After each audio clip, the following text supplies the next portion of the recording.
Hey yo, hey yo. What's poppin'? What's poppin' with y'all, man? It's your man Billy Buckets, aka Billy Goat, man. And y'all know why we here. You know why we here. We here to talk basketball, man. We here to talk basketball. But before we get into the video, man, y'all make sure y'all hit that like button, hit that follow button, man. We're trying to get these follows up. Trying to get these followers up. Share the video if you would. It really help out. I appreciate y'all for all the likes and the shares and the views that y'all been giving me over this past week, because I just started doing this thing, man. Well, I appreciate y'all. Appreciate the love, man. For real, for real. Appreciate the love. Today's topic though, we're gonna be talking about some information that I seen on YouTube, video I seen on YouTube coming from Dwight Howard's podcast. I can't think of the name of it, but if you type in Dwight Howard podcast, it probably should come up. Where it was him, Quinn Cook, DeMarcus Cousins. They were on there talking, man, and they were talking about how the media create these fake narratives, man, which is what I've been telling people about for the longest. The media create these fake narratives, and with the politics and all that stuff, and they like the media kind of determining who's a good player, who's not a good player, all this kind of stuff. And DeMarcus Cousins and Dwight Howard said, man, they don't respect those guys, man. They don't respect these reporters and stuff like that. They said as long as their peers, when they get in the same room with their peers salute them and tell them that they appreciate everything they doing. That's good. They said they don't they don't respect these reporters. They particularly named Brian Windhorst. DeMarcus Cousins says, how in the world can Brian Windhorst chunky self, he used the A word, but he said, how can his chunky self tell me about the game of basketball? He's never played the game of basketball. He can't even make it up a flight of stairs. That's what he said, not my words. That's his words. He said he can't even tell me, he can't even make it up a flight of stairs and never played the game. How can he tell me about the game of basketball? How can he get to determine who plays good and who doesn't play good? And they create these narratives, and these guys were speaking from their experience, because we all know DeMarcus Cousins got the bad rap of having a bad attitude, not a good teammate. Same thing with Dwight Howard. He plays too much. He don't take the game serious. And they were like, when you talk to my teammates say nothing like that about me. This is just a narrative that the media has created. You know what I mean? And they were just saying they don't respect guys like that, man. And think just even more in depth. Think about other players. Think about all the guys that hasn't even had a chance to even step on the floor or to make teams because of media narratives. Guys that has been just like them two, they pretty much kicked them out the league, bro. They pretty much kicked those two guys out the league because of their reputation. Because you put them on the court, they still can produce. As you can see, they producing overseas playing ball. They might not be a superstar in the league, but they are valuable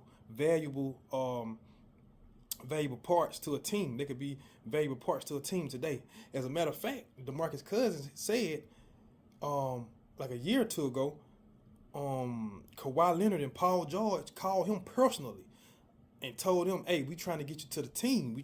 We want you on our team, big dog. We want you," because they know Cousins is a big body and he's a bucket. So they want him on the team, but the management, listen to the media, they didn't invite him.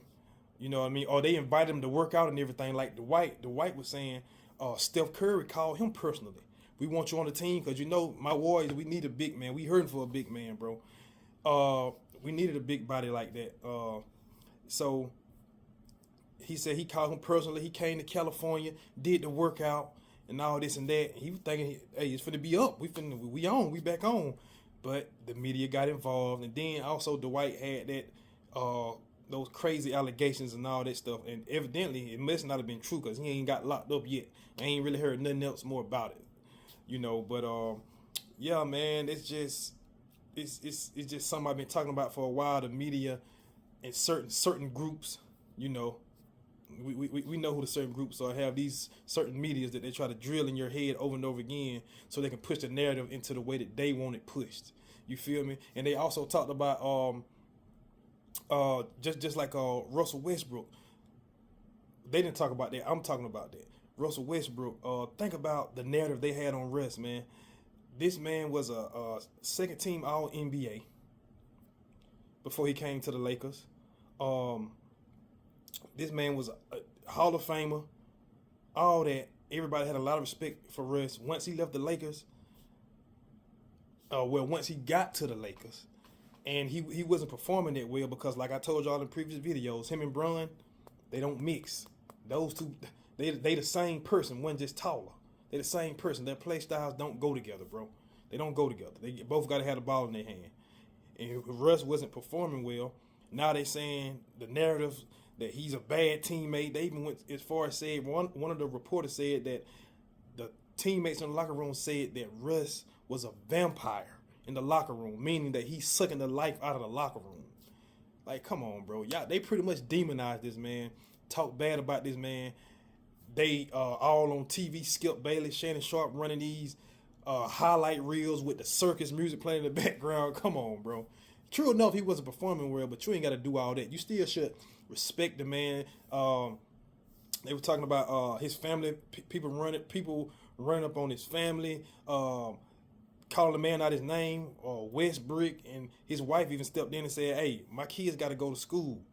Don't disrespect my kids' name, my family name like that." You know what I mean? So they just talking about all these narratives, man, that these people push to try to push whatever their agenda is. It's just so crazy. We know our Russ. I mean, we know who team he on.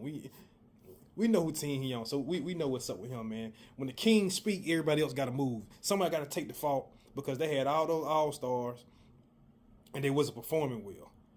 We all know the King, y'all King. we know they glorious King. He's not going to take fault in anything, so he got to push the blame to the coaches and put the blame on Russ. And then Russ left the Lakers and started back playing well with the Clippers. What a coincidence. You know what I mean? But anyway, that's all I got to talk. That's all I got to say, man. That's all I got to talk about on that topic. Y'all let me know what y'all think. Come in the comment section. All y'all, I know y'all haters gonna be in the comments. With your Krispy Kreme donuts outfits on, ready to clock in the glazed LeBron and defend him with your honor, ready to down your shield about this man. But hey, either way, it's all good. I like it. No hate here. It's all love, man. I love the back and forth banter. I love talking about sports, man. Until the next time, man, y'all have a good night. Get some good rest and have a great, prosperous day tomorrow, man. Gone.